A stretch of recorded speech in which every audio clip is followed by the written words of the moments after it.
this is Kaizen, and today I'm going to show you how to replace a blade on a Graphtec cutter. So this little knob right here, you're going to turn it to the left until it's fully loosened. When it's tight, it'll be on top of that, and when it's loose, you've got the space to pull this out. I'm going to unscrew this blue cap.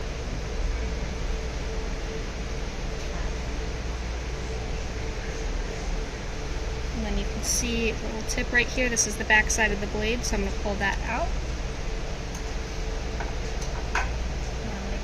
Blade out of the package, and the side that the little plastic piece on is the blade side.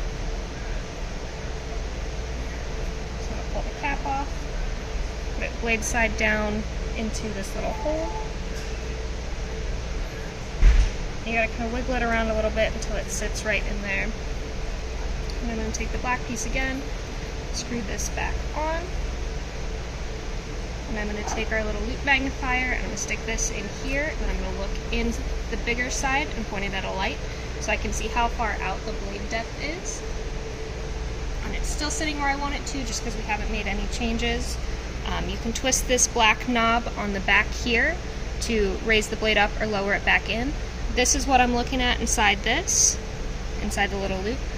So we want it to that line right past the middle, just so that all of our cut conditions will cut exactly the same. If it's too far out, then our regular settings are going to cut a little deep, and if it's too far in, it's not going to cut all the way through the material. Awesome.